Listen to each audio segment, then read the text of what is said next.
Hai, Assalamualaikum warahmatullahi wabarakatuh. Karena waktunya sangat terbatas, jadi harus Ibu record komentar-komentar yang Ibu harus sampaikan ke dua kelompok yang sudah presentasi pitch deck ya. Jadi kalau yang tadi untuk kelompok yang pertama yaitu kelompok dari Nawaitu Frozen Food, namanya luar biasa bagus. Insya Allah niat diijabah sama Allah, laris manis gitu ya. Dari kelompoknya Mbak Retno, Mbak Wukien, Mbak Yurike, Mbak Nita, sama Mbak Arum ya. Tadi yang Ibu sampaikan, karena Anda menyampaikan kebiasaan new normal, kalian harus punya data. Oke, itu yang pertama, data. Apakah memang benar orang sekarang sudah beralih dari yang makanan segar, fresh food gitu ya, menjadi frozen food gitu. Apakah ada cukup banyak peningkatan penjualan bla bla bla dan sebagainya, kalian harus punya datanya, harus cari datanya, itu harus membuat kalian yakin, believe kalau misalkan memang frozen food ini saat ini ada produk yang cocok untuk kalian jual, tidak hanya dari intuisi saja gitu ya, itu yang pertama. Lalu yang kedua, permasalahannya banyak frozen food yang memakai bahan pengawet dan otomatis nutrisinya jadi berkurang.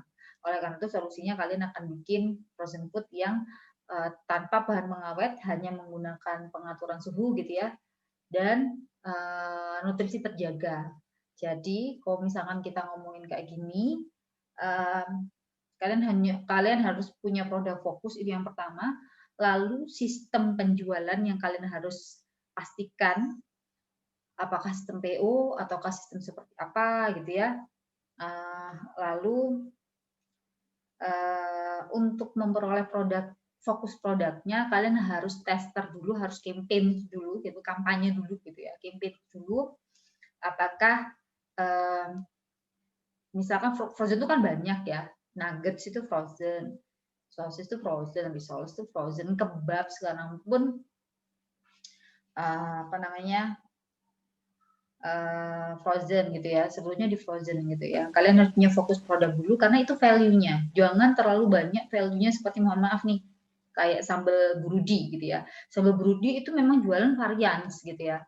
Jualan varians, tapi ya gambling lagi. Satu, kalau burudi itu modalnya kuat gitu kan, kalau kalian mungkin belum tentu modelnya ada juga banyak, modalnya tidak begitu kuat misalkan kayak gitu. Jadi otomatis ketika mau bikin differential produk yang banyak, otomatis butuh modal yang besar. Jadi kalau saya lebih pada fokus 2 atau sampai 3. Misalnya tadi saya bilang, Nawa itu frozen food, resource legend, misalkan kayak gitu.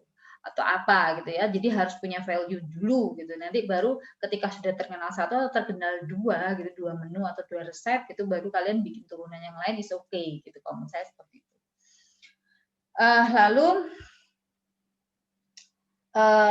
konsep delivery ordernya seperti apa harus kalian jelaskan, kalian kasih panah-panahnya yang jelas seperti apa konsepnya kalian, karena kalian masih baru ide, jadi konsep itu harus jelas ya, konsep apa alur ceritanya itu harus jelas. Jadi misalkan orang order gitu ya, ordernya by apa gitu kan, lalu kalian akan sistem produksi sekitar berapa hari, lalu udah gitu dikirim delivery order gitu ya. Delivery ordernya harus seperti apa, itu kalian harus jelaskan. Jadi bagaimana mendistribusikan produk Anda dari Anda sampai ke end user. Apakah perlu agent? Perlu. Harus ada agent ya. Agent tadi seperti apa ya? Tadi bisa bikin testimoni dan sebagainya. Dan kalian harus tahu mana customer kalian, mana user kalian. Oke, jangan sampai terbalik karena itu hubungannya sama strategi marketing. Oke, usernya kalian siapa, customernya kalian siapa harus kalian breakdown. Wanita umur berapa? Wanita yang seperti apa? Wanita yang apa namanya usia sekian sampai sekian, belum tentu ya. Kalau misalkan usia 18 sampai usia 35 tahun gitu ya. 18 sampai 35 tahun yang seperti apa? Yang bekerja, misalkan kayak gitu. Bekerja yang seperti apa? Itu kalian harus didetailkan. Di kawasan mana? Oh, di kawasan Widyagama, di kawasan sementara ini kalian harus detail. Kalau misalkan startup tuh harus detail. Pasar kalian detailingnya siapa? Gitu. Misalkan gini, oh kalian punya kenalan guru SMA, SMP karena misalkan orang tua kalian guru SMP atau guru SMA. Enggak apa bisa kayak kalian bikin wanita umur sekian sampai sekian, pekerja memiliki putra atau putri gitu ya dengan usia sekian sampai sekian, berprofesi guru dan sebagainya. Kenapa guru? Karena memang channeling Anda ada di sana. Atau misalkan channeling Anda mahasiswa gitu. Oke, nggak ada masalah. Gitu ya, targetnya harus lebih mengkerucut lagi karena ikan di dalam lautan itu dia hanya ikan paus, ada ubur-ubur, ada ikan teri gitu ya. Kalian harus pastikan. Lalu perihal franchising nanti masalah strategi ke depan is oke, nggak ada masalah. Tapi milestone-nya harus dibuat dulu, oke? Milestone-nya sudah dibuat dulu. Lalu, oh ya ada satu lagi yang saya lupa tadi. Tim itu harus jelas nama timnya dia sebagai apa, ya dia sebagai apa, CEO-K, CMO-K, CTO-K, CFO-K gitu. CFO itu finansial, CTO itu teknik atau produksi ya kan. CMO itu adalah marketing, CEO adalah head-nya gitu ya. Jadi kalian harus jelas timnya siapa, harus ada pembagian. Oke, itu ya termasuk yang punya Mas Jonathan walaupun sudah running harus ada detailing seperti itu. Oke, itu dari kelompoknya Mbak Retno. Selebihnya mungkin insya Allah semoga bisa sudah tercatat ya sama kalian ya. Oke, itu. Oh ya tadi yang harus di manage, yang benar-benar di manage adalah GMP. Jadi standar produksinya harus jelas. Kalian harus bikinkan standar gimana. Misalkan kalian bikin risoles itu bikin kulitnya harus seperti apa, harus ada alur-alurnya gitu ya. Itu kalian harus jelaskan karena kalian ide ya. Ide bisnis itu berbeda dengan bisnis yang sudah running memang. Oke, kalau yang sudah running harus menjelaskan profil bisnisnya, penjualan, sales, omset itu harus kalian jual, channeling itu kalian jelaskan. Oke, gitu ya.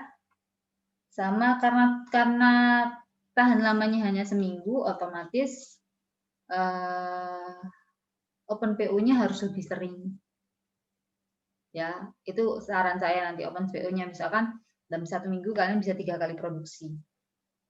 Open PO-nya harus lebih sering. Karena apa? Waktunya pendek gitu ya. Jadi open PO-nya produksinya harus lebih sering dibandingkan kalian yang product life cycle-nya panjang. Oke, itu tadi kelompoknya si Rutno, Wukir, Yurika, ini catatan dari saya. Saya kalau bikin catatan seperti ini, kelihatan nggak? Nggak kelihatan ya? Nggak kelihatan nih. Nanti bisa saya scan sih, nanti bisa saya share. Oke, yang kedua dari kelompoknya Good Craft Indonesia, appreciate banget sama Mas Jonathan yang bisa berpikiran bahwa problemnya itu salah satunya adalah membantu mereka gitu ya, yang dengan membuka lapangan pekerjaan dan khusus untuk mereka-mereka mantan narapidana dan juga mereka-mereka pemuda-pemuda yang putus sekolah ini luar biasa. Sama seperti tujuan saya ketika membuka angkringan. Angkringan saya buka ketika pandemi. Dan saya sebenarnya membuka itu setelah dicurhatin,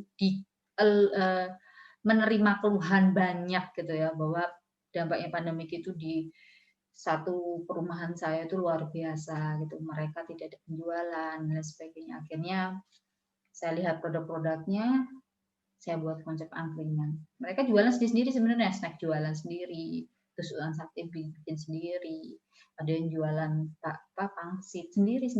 Akhirnya saya buatkan satu tempat, saya create tempatnya sedemikian rupa, mereka bikin produksinya, saya jualan sistem angkringannya. Sama, konsepnya bersama, social planner-nya ada. Semoga Allah mencatat ya niat baik tersebut ya. Oke. Mas Jonathan dan tim, Mas Habib, Mas Rois, Mbak Devi, Mbak Khairotul gitu ya. Luar biasa nih, keren. Ada pertanyaan pertama, sampah logam ambil dari mana dan kapasitasnya berapa? Oke, ini pertanyaan basic. Kalau misalkan calon investor atau mungkin ya calon investor biasanya kalau misalkan Mas Jonathan atau mungkin tim ini ikut akselerasi bisnis startup gitu. Biasanya langsung tanya, yang paling penting itu adalah ketersediaan dari bahan. Jangan sampai tiba-tiba ketika sudah dibantu untuk permodalan, ternyata bermasalah di supply bahan baku. Oke, itu yang pertama. Supply bahan bakunya harus diperjelas, tidak hanya dari bahan logam dan bahan kayu gitu ya. Karena beda ya, ini karena sudah rilis. Jadi kalau menurut saya saya beberapa kali ikut akselerator dari luar negeri juga, jadi ikut serta mendampingin ataupun juga membantu penilaian sebagai juri gitu ya. Yang lupa dipahamin bahwa ketika setelah bisnisnya running itu si startup itu lupa untuk menjelaskan bahwa lu aman kalau mau invest sama gue gitu. Gampangnya begitu. Lu aman gitu. Itu kalian harus pastikan apa sih yang membuat mereka secure ya. Jadi membuat mereka aman gitu loh. Oke, pertama supply dari bahan baku kalian harus benar-benar pastikan, itu yang pertama. Jadi kita ngomong dari hulu ke hilir ya. Lalu karena sudah berjalan, investor pasti akan menanyakan seberapa percaya dirinya lu untuk dapat duit gue, gitu misalkan seperti itu. Istilahnya itu seperti itu. Jadi kalian harus menjelaskan. Jadi kalau saya beda ya dengan yang startup. Kalau startup harus jelas, yang baru ide itu harus jelas hitungan seperti HPP dan sebagainya harus jelas. Oke, nanti yang kelompoknya, oh ya, saya ada tambahan kelompoknya tadi Mbak Retna tuh HPP-nya harus jelas, penjualannya harus gimana gitu ya. Hitung-hitungan anggarannya harus jelas. Kalau punya Mas timnya GCI itu harus jelas omsetnya selama 4 tahun itu berapa, ya kan? Lalu prestasi bisnisnya apa? Misalkan jadi mitra binaan boleh, penjualan kemana boleh. Dan itu ini saran ya, omset dan sebagainya ini kalian harus bikin profiling. Profilingnya bentuknya apa? Digitalisasi. Jadi yang lupa startup itu value-nya adalah history. Kalau kalian breakdown seluruh perusahaan besar, contohnya aja, pasti mereka punya background history yang mereka jual sebagai bentuk value lebih, aset tak berwujud yang mereka punya.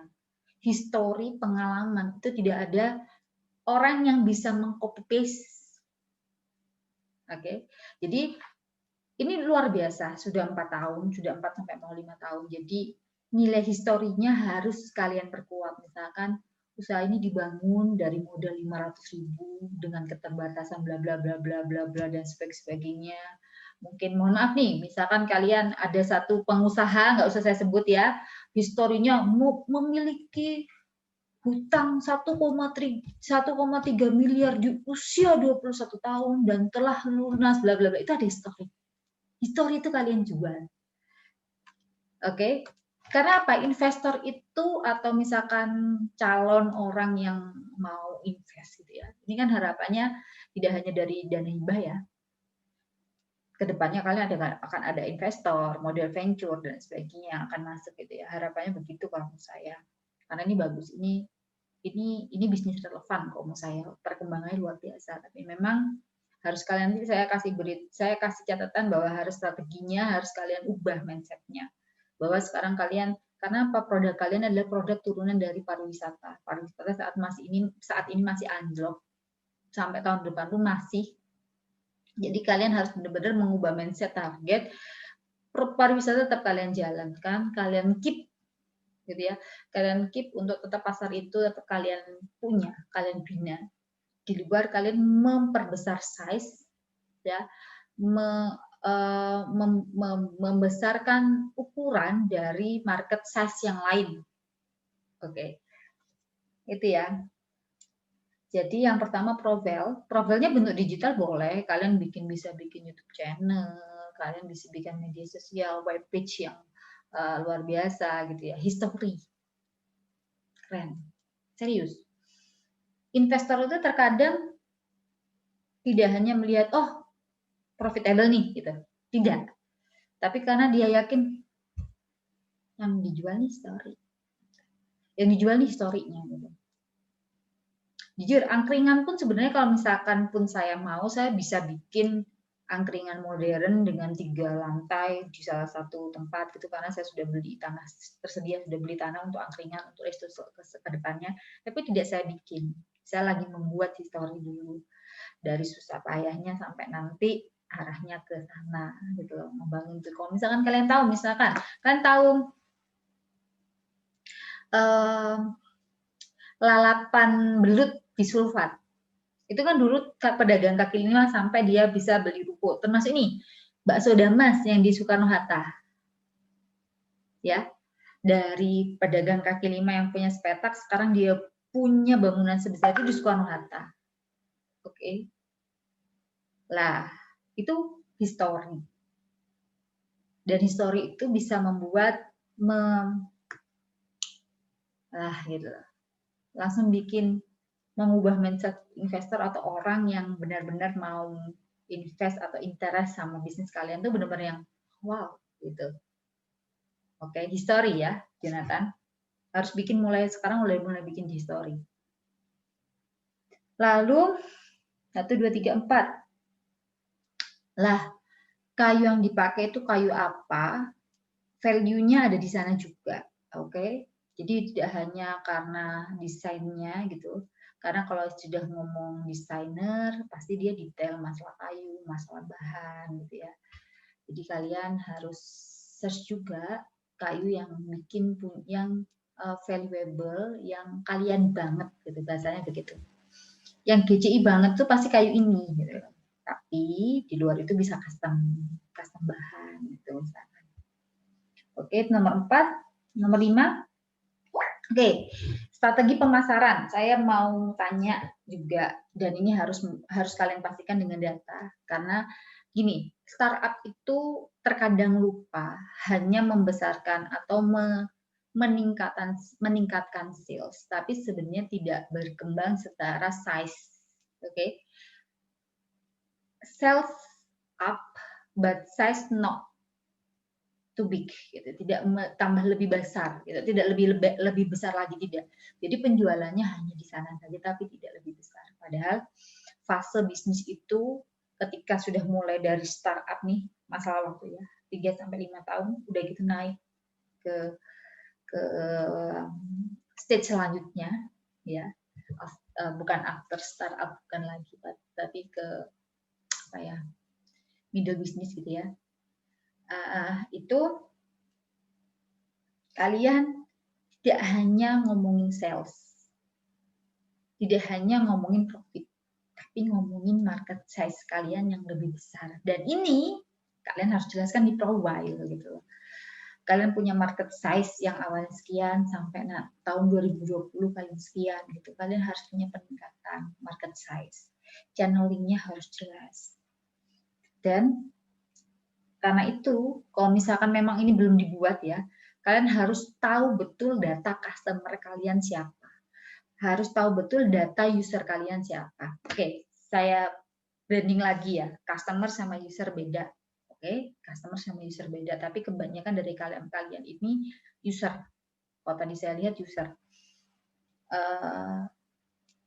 Customernya tidak begitu banyak. Misalkan customernya ada di kolektor apa lagi,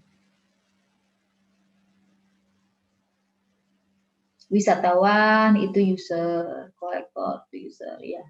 Jadi lebih banyak usernya daripada customer. Jadi lebih banyak ke pengguna. Ketika pengguna yang kalian sasar hampir sama seperti konsepnya Nawa itu ya. Ketika pengguna yang kalian sasar, jadi B2C langsung, tidak B2B, gitu. Saya nggak tahu, nggak begitu tahu ya, tadi nggak disampaikan seberapa banyak atau berapa persentase kalian B2B dan berapa persentase kalian B2C dari 4 tahun ini. Nah, kalian dengan cara mengetahui kalian B2B atau B2C, kalian punya strategi marketing yang pas sebenarnya. Dan kalian punya data. Pastikan kalian punya data customer kalian. Contohnya gimana? Kenapa sih, mohon maaf nih, ketika kalian mau beli bukunya Rico Wang atau misalkan siapa ya, Nico Julius gitu, kalian harus buka websitenya, kasih nama, isi email dan lain sebagainya gitu ya. Karena dia sebenarnya lagi ngumpulin database customer-nya dia yang nanti selanjutnya akan di-remind ketika misalkan selama kurun waktu 2-3 bulan belum beli lagi sama kita, atau 6 bulan, tergantung produk life cycle-nya kita ya. Misalkan kalau misalkan frozen food tadi, misalkan selama 1 bulan belum ada penjualan, atau selama 2 minggu, selama 2 sampai 1 bulan belum ada pembelian ulang gitu ya. Kalian chat, kalian bikin engagement. Saya pikir sudah berlangsung ini sebenarnya di tempat di GCI.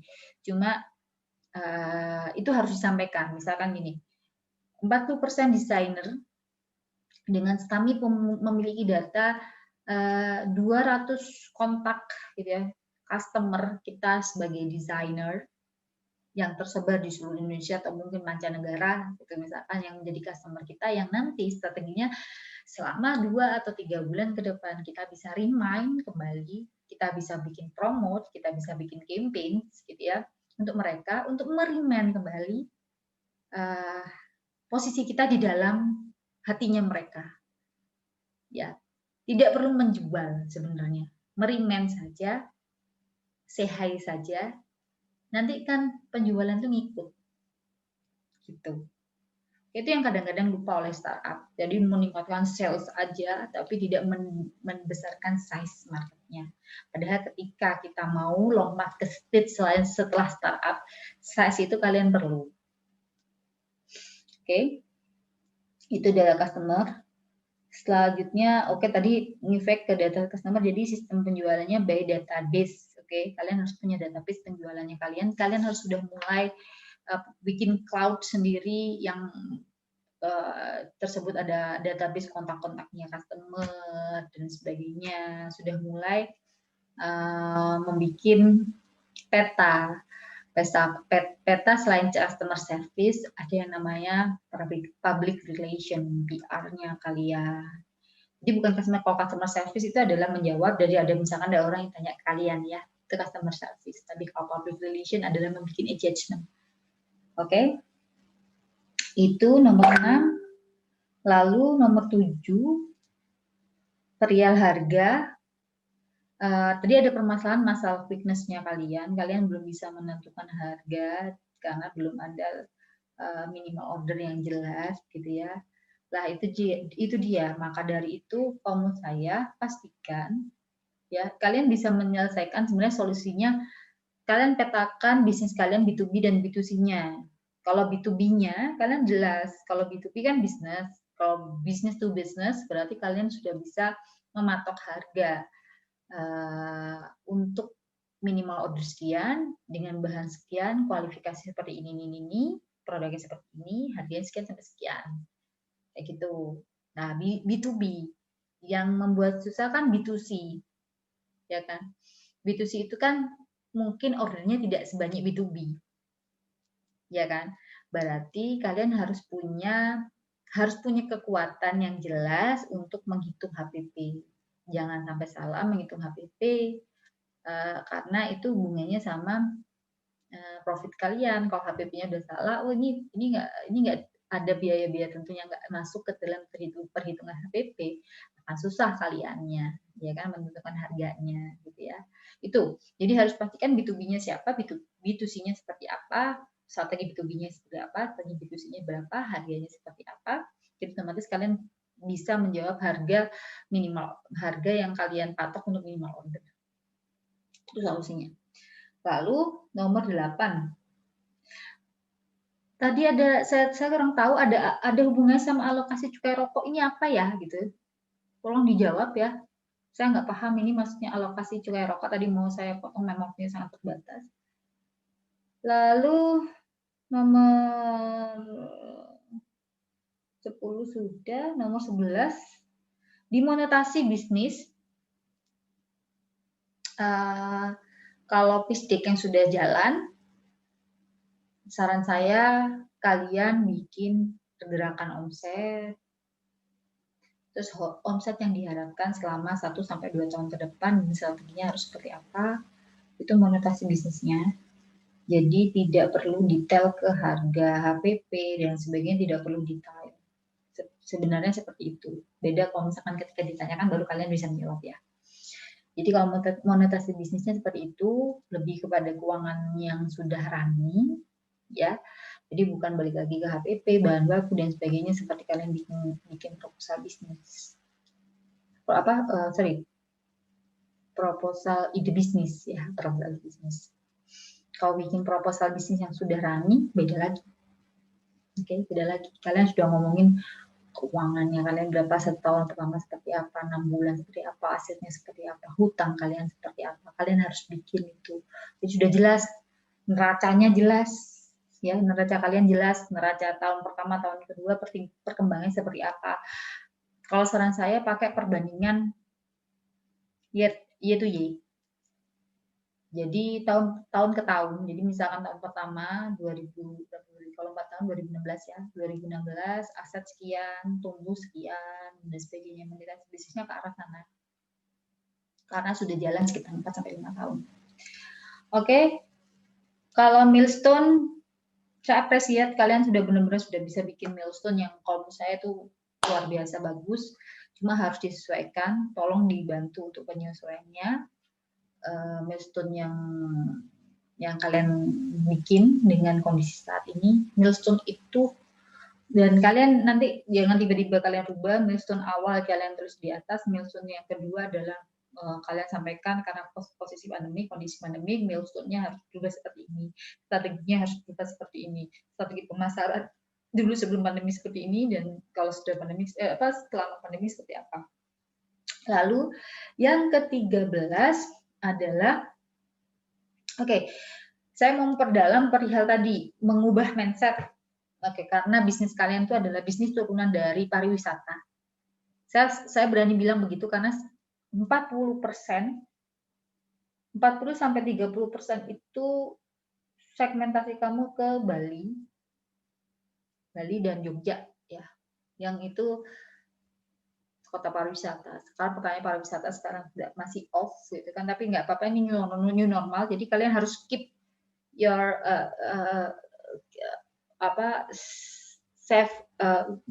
maksud saya harus kalian simpan ini, kalian maintain gitu ya, kalian maintain saja, tidak perlu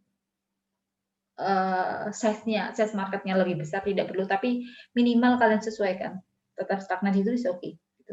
Coba permasalahannya yang di sini tadi dia, yang lainnya harus lebih berkembang. Contohnya begini, saya malah lebih punya usul untuk bagaimana untuk strategi marketing selama COVID ini, kalian approaching ke desainer dan kolektor. Itu lebih push lagi dibandingkan kalian jualan ke wisatawan. Gimana caranya? Say hi, memperkenalkan profile bisnis dan lain sebagainya ke mereka. Misalkan kalian bikin profile bisnis digital, video begitu, YouTube, kalian bikin channel YouTube, oke kalau mau saya. Jadi kalian memperlihatkan bahwa GC ini walaupun pandemik, efek memang sih terdampak gitu ya, tapi masih running loh gitu loh. Jadi misalkan kalian bikin video profile tentang protokol kesehatan saat produksi logam atau produksi kayu, udah gitu kalian juga bikin profile supplying dari logam ketika kalian survei dan sebagainya. Jadi bikin profile itu sebanyak mungkin ya, dari hulu ke hilir kalian bikin. Ketika kalian ketemu sama desainer, kalian bikin konten bareng misalkan. Oke, kayak rekam digital itu sangat-sangat perlu sekarang. Jadi kalau menurut saya nanti timnya Mas Jonathan harus ada tambahan baru selain marketing digital, tapi konten kreator. Karena itu penting banget. Kalau menurut saya seperti itu. Jejak digital itu penting, apalagi ketika ada bisnis startup yang mau up ke next stage gitu ya. Itu ke-13 catatan saya, itu yang saya tahu dari sekitar 10 menit kalian presentasi. Mohon maaf jika mungkin banyak yang belum saya tahu, jadi saya jadi sok tahu gitu ya, ngasih informasi, ngasih komen gitu ya. Padahal sebenarnya kalian sudah jalanin itu, cuma mungkin belum ada informasi itu di pitch deck. Pitch deck itu maksimal di 10 sampai 12 halaman, tidak boleh lebih daripada itu. Oke. Jadi saran saya entah di produk Nawaitu Food, frozen food ataupun di GCI, tolong direvisi nanti kalian upload lagi ke link yang sudah saya beri dengan tulisan revisi. Jika belum mengirim yang lama, kalian kirim juga yang lama, tapi tanpa ada informasi tulisan revisi. Gitu ya, oke gitu aja. Ini sudah waktunya sangat luar biasa. Ini mungkin kalian juga sudah selesai kuliahnya Ibu Enda.